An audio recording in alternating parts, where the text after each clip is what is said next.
Welcome to TimTalks. Got a new piece this week, fiction. Haven't written fiction on anywhere, really, in a while. And this was a piece that was inspired by a text message I got from my oldest friend on this planet. And the idea kind of struck me in the middle of the night on Monday night, and I had to get it down. I'm always nervous to share fiction. I'd rather tell you embarrassing stories about things that have actually happened to me. But I'm in love with this piece, and I hope you fall in love with it too. It's called Letting Go. He feels the warm morning sun on his face through the blinds in his bedroom, followed by her warmth as she presses against his back, draping her arm over his shoulder. He takes a deep breath and catches a faint scent of her perfume from yesterday. I think today is the day, she whispers gently into his ear. With that, his eyes are open, and he is awake. He rolls over to see the bright, smiling face of his wife, Catherine, framed by her long blonde hair. He is always caught off guard by how the smallest moments remind him how lucky he is to have her in his life, convinced his heart will explode out of his chest. I can't wait to tell my dad. He is going to be thrilled, Daniel thought. Have you felt any contractions? He said, trying to disguise the concern in his voice. I think I felt one a little while ago. It was faint, but something tells me today is the day, she said with a smile, then concern flashed across her face. Regardless, I think you need to do it today. I know, he said, rolling to his back and wiping the sleep out of his eyes. Hey, it's going to be okay. You've been preparing, and just think, once it's over, you'll get to meet your daughter, Catherine said, cutting herself off when she realized what she had started to say. Wait, daughter? We're going to have a baby girl? Don't be mad. When I went for my last check, the nurse accidentally told me, and mad? Mad? How could I be mad? We're going to have a baby girl, a little you. I have never been more excited in my entire life. He gave Catherine a kiss, got out of bed, and made his way to the shower. He needed to get in touch with his dad. The sooner, the better. Sharing big news with his dad was one of his favorite things to do in life. He had a knack for providing a reaction that matched the moment's gravity. Never underwhelmed, never too much enthusiasm, always just right. He smiled as he rinsed the shampoo from his hair, recalling the day he got his first hole-in-one. On a late August evening, he got off the golf course just before sunset. He ran to his car to call his dad, ignoring the yells from his friends reminding him he had to pay for drinks inside the clubhouse. Hey buddy, what's up? Your mom and I are out for dinner at one of those restaurants that consider it rude to have a conversation above a murmur, he whispered. Oh, sorry, maybe we can just talk tomorrow? He said, hoping the disappointment wasn't evident on his face. Something tells me I want to hear this news right now. Are you sure? I don't want to interrupt. His dad stared at the phone with a knowing look. All right. Well, I just got off the course, and I got a hole-in-one on 15, Daniel said, trying to keep his voice at a respectful volume. He realized his dad hadn't moved as he broke the news and said, Dad, are you there? Then he saw the corners of his dad's mouth start to curl into a smile, threatening to touch his ears as he said, Gotcha.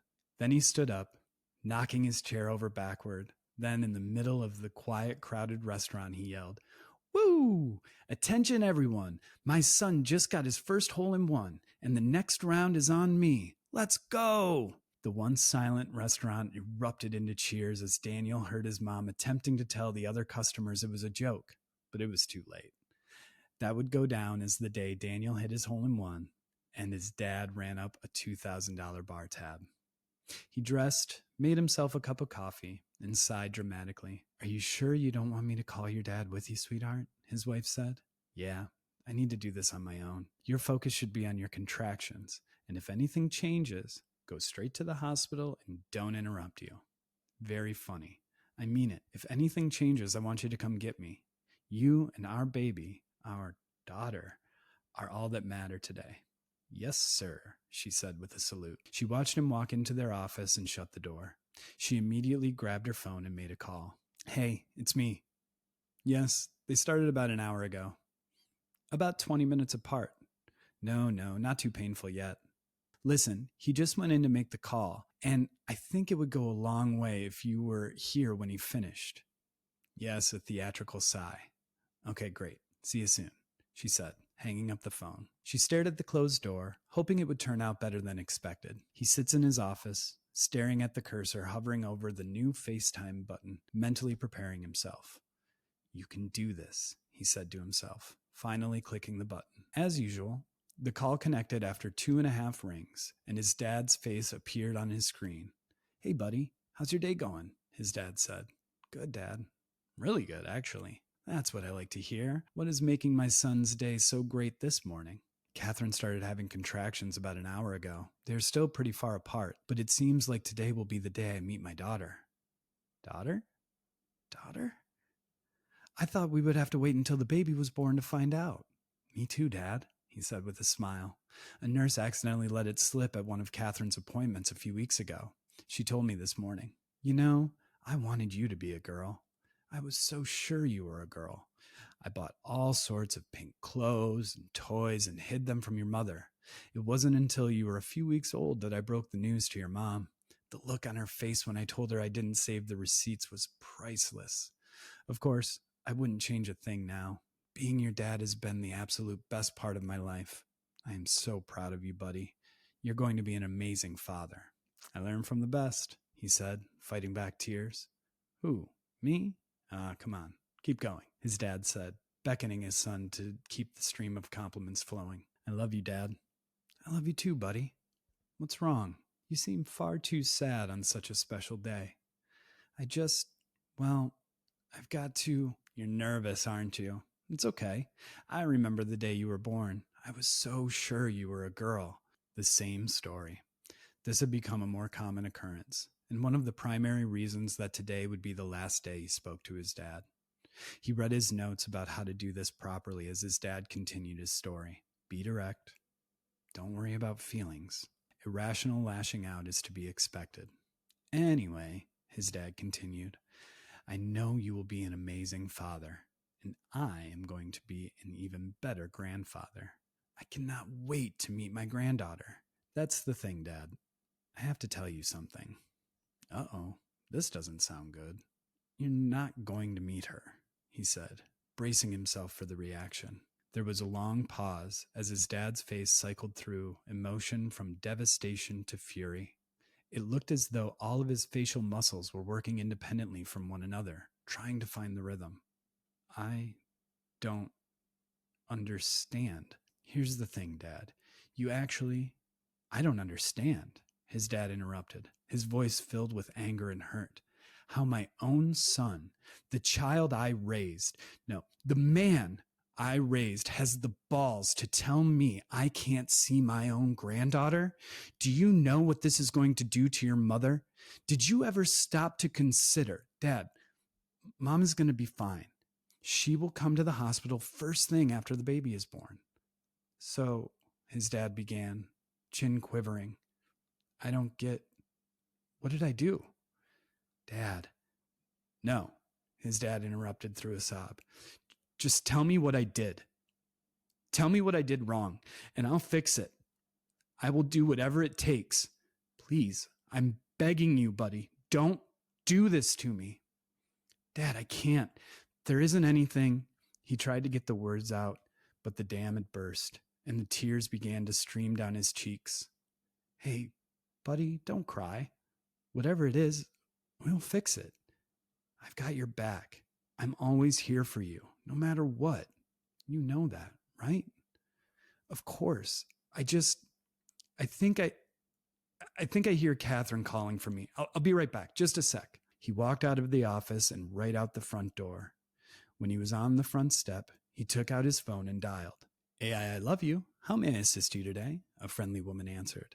Hi, this is Daniel Wilson. Will you connect me to Devin Wright, please?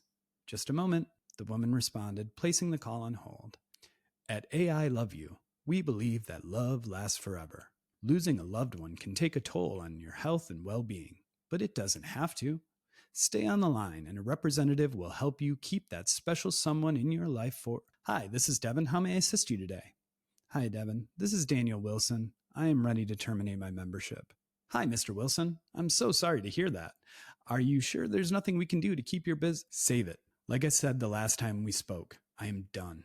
You took advantage of me when I was most vulnerable, and I have been stuck in this purgatory pretending a computer program is my dad for over a year now. I am having a baby, and I must move on with my life, he said, trying to avoid yelling into his phone. And now, your fancy program is making me despise my father. My apologies, Mr. Wilson, but as I explained the last time we spoke, our AI rendering of your father has limitations. Since you never disowned him in real life, there's no data to predict how he would have reacted, Devin explained, attempting to sound sympathetic, but missing the mark. For the last time, I am not disowning my father. That thing is not my dad. I want to terminate my membership. I understand. Just bear with me one moment. My system is a little slow today. Must be a Monday, Devin said, keyboard keys clicking in the background. And just have to make sure. Yep, there we go.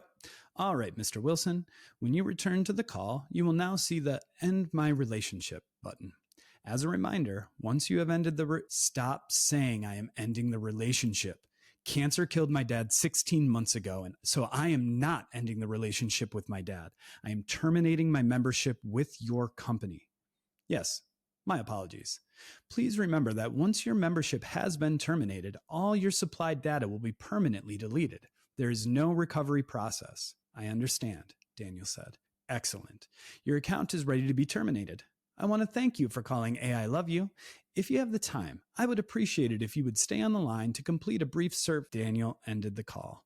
It took every ounce of self-control not to throw his phone into the street. He took a deep breath and went back inside. Catherine was standing in the doorway to the kitchen, looking concerned. Hey, he said, moving toward her with his arms open for a hug. I'm okay. We knew this was going to be complicated.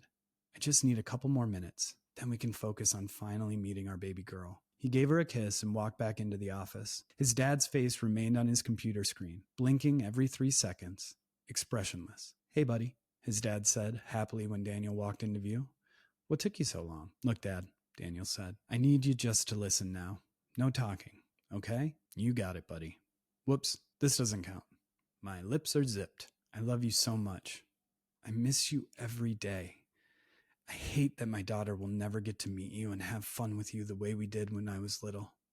When you died, I thought my world ended too. The world turned into this drab place of existence for me, and I was desperate to get you back.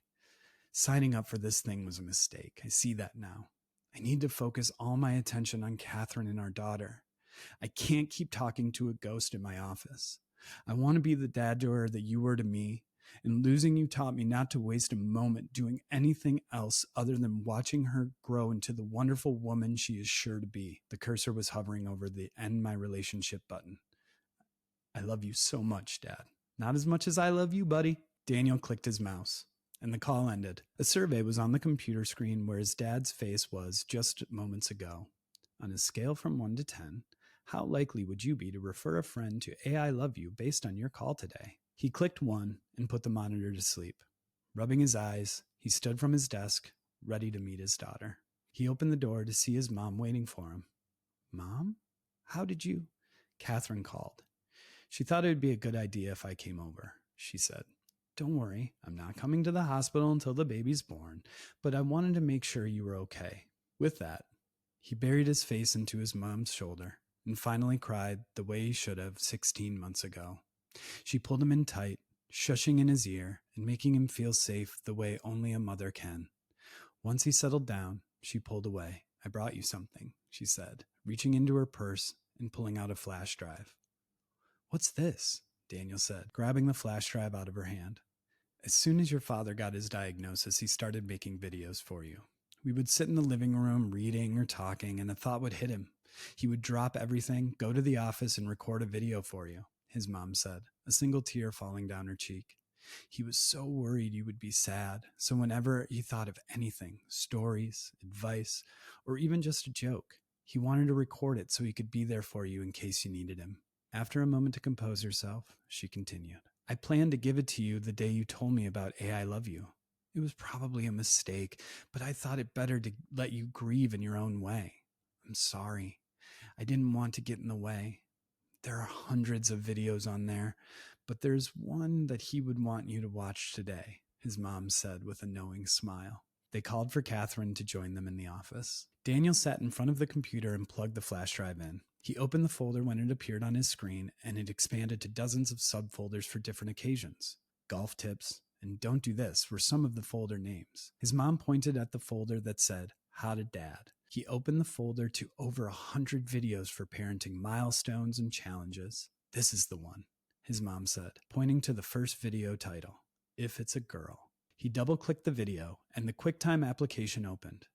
There was his dad, his real dad, sitting in his old office chair with a lit cigar in his mouth. Hey, buddy. Sure heard it's a girl, he said, the cigar making it hard for him to enunciate. He took it out and placed it in an ashtray as he clicked his tongue, trying to rid his mouth of the taste. Ugh, I'll never understand why people like these things. Daniel looked at his mom as they both began to laugh. Congratulations, buddy. Did you know I wanted you to be a girl? I was so sure.